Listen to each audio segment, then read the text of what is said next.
내년은 2025년 을사년이 됩니다. 내년에 대한 운세를 알아볼 텐데요. 세운을 보는 방법은 여러 가지가 있지만 그 중에서 12운성법으로 내년 을사년 운세를 알아보도록 하겠습니다. 오늘은 정화일간에 대해서 알아볼 텐데요. 정화일간에게 있어서 내년은 을사년이 이렇게 오게 되는 겁니다. 그러면 을목은 정화에게 십성으로 편인에 해당이 됩니다. 그리고 지지인 사화는 겁재가 되죠. 천간은 정신적인 요소가 되고 지지는 현실적인 요소가 됩니다. 그래서 내년에 천간으로 이렇게 편인이 왔다고 하는 것은 이 사람은 내년에 뭔가 새로운 글과 학문 또는 예체능 쪽에 관심이 높아지는 것을 의미하게 되고요. 또 새로운 특수한 기술이라든가 자격증, 면허증 등 전문성을 갖추게 되는 것을 얘기하게 되는데요. 사주 어딘가에 인목이나 묘목 등의 뿌리가 없다면 이것은 현실적으로 드러나질 않습니다. 왜냐하면 천간은 정신적인 요소가 되기 때문에 그렇습니다. 그리고 편인이 흉신으로 작용하는 경우도 있습니다. 그러니까 활동성이 저하된다던가 게을러진다던가 아니면 건강이 불안해진다던가 이런 부정적인 작용 역시도 뿌리가 없다면 현실로 드러나질 않습니다. 그러니까 천간으로 오는 편인은 기적인 작용으로 생각만 하다가 끝나게 되는 것을 의미하게 됩니다. 이런 경우에 현실로 드러나는 일을 알기 위해서 12운성법을 이용할 수가 있는데요. 그래서 12운성법으로 오늘은 을사년 운세를 한번 알아보도록 하겠습니다. 12운성법으로 볼 때 을사년에 왕기를 띠는 천간이 있습니다. 병화와 정화가 되는데요. 병화와 정화는 정화일간에게 비겁에 해당이 됩니다. 그러면 이 비겁이 왕기를 띠게 되는 것을 의미하게 되고요. 그러면 이 사람은 내년에 뭔가 독립심이 왕성해지고 사회성이 높아지고 투쟁성이 올라가게 됩니다. 그러면서 자신감이 생기고 새로운 무언가를 꾸미고 벌이는 해가 될 수가 있는데요. 이것은 내년에 긍정적인 효과로 이어질 수가 있습니다. 왜냐하면 정화일간의 식상인 무기토 역시 내년에는 왕기를 띠기 때문에 그렇습니다. 식상까지 이렇게 왕기를 띠게 되면 이 사람은 활동성이 높아지게 되고 기술성이 올라가고 창의성이 높아지는 것을 얘기하게 됩니다. 그리고 새로운 아이템이라든가 새로운 먹거리가 생기게 되는 것을 의미하게 되는데요.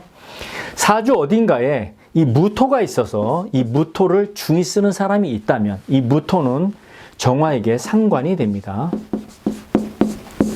그러면 이 사람은 내년에 새로운 유행을 선도할 수 있고요. 오래된 관행을 깰 수가 있습니다.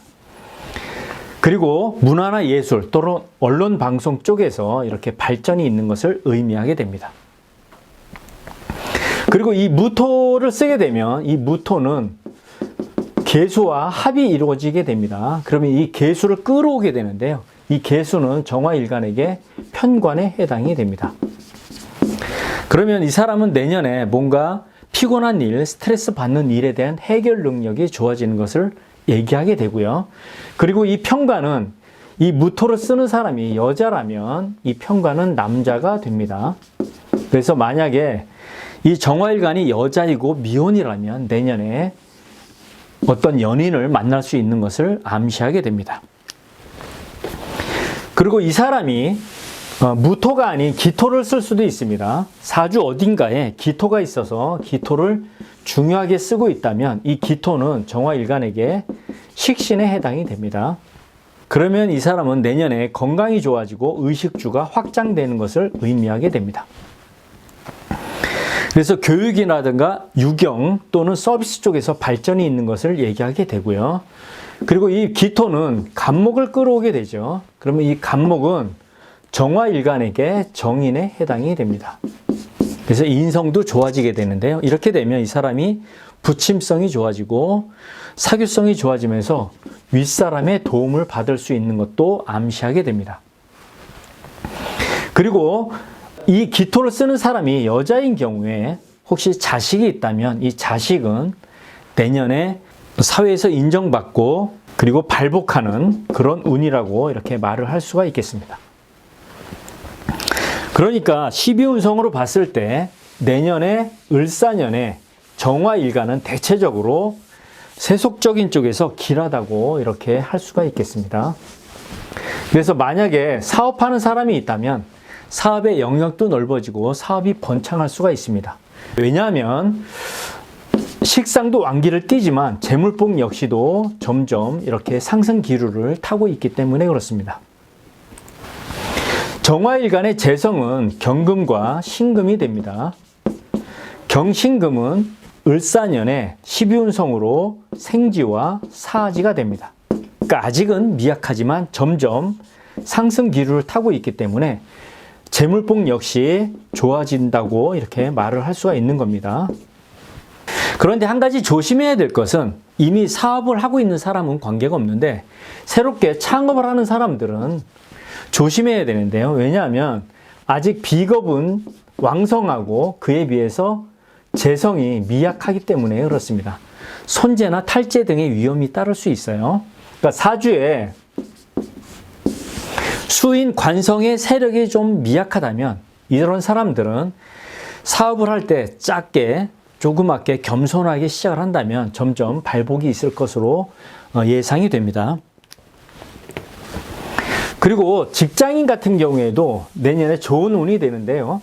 왜냐하면 식상이 완기를 띠면서 건강이 좋아지고 또 기술성도 좋아지고 창의성도 좋아지게 됩니다. 그리고 재물복도 점점 좋아지게 되죠.